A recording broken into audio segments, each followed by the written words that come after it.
that physical reality is an illusion, like a dream, and my body exists within my soul, and it is part of the soul, but just in crystallized form. I do understand this and can feel that I'm an orb of light as spiritual form, and I exist in the center. If so, this physical body does really exist and is not an illusion. Isn't that why we move, feel, change in shape, deteriorate, and even die? I'm confused. Please clarify. Many people on your planet make the mistake of thinking that when we talk about physical reality being an illusion, that in some way, shape, or form, that means that it doesn't carry meaning or importance. That's not the case. The experience of physical reality is not an illusion. The experience is real. What we're saying by illusion is that it is a projection of your consciousness. It's not a place unto itself, separate from the idea of spirit. It's happening within your soul, within your spirit. So the experience that you are creating within your soul is absolutely real. Its effects are absolutely real. We simply mean that it is not a place separate from and independent of the idea of your existence as a spirit. I have a question about the life review. If we have done wrong but made amends or corrected the error, will it still be brought up in our life review? Or do we have to relive and review all our mistakes even if we've made amends? You will experience everything that you chose to do, both positively and negatively.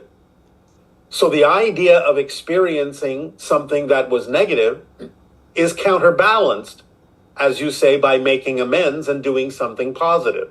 So you will get to experience both, because both are necessary for you to have the full review, the full experience, and for you to really learn the lesson that will help your soul move on and expand and grow. In a world where some inflict deep suffering or control entire nations, and there's no heaven or hell, how are those souls held accountable? What happens to their consciousness after death? Again, they go through life review and experience directly the effects that they may have caused for others from the other's point of view. They will experience it as if it is happening to them. Again, this is not a judgment. It is not, in a sense, judgment in the way you mean being held accountable. They are accountable in that they cannot escape experiencing what they have done that affected others. But they will learn lessons from it so that they can grow and move on and perhaps choose something different and more positive in the next experience that they choose to have. So accountability, as you call it, is built into the idea that once you are in spirit, there is no separation in the same way that there is in the experience of physical reality. There are no walls between you and the others that you have affected with your choices. And therefore, you feel everything as if it is happening to you, even though it originally in physical reality only seemed to happen to someone else.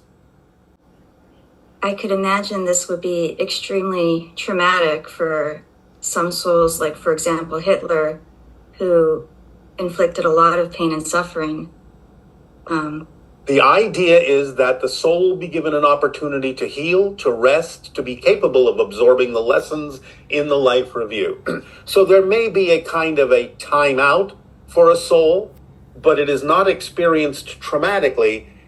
It is experienced only traumatically in the physical form.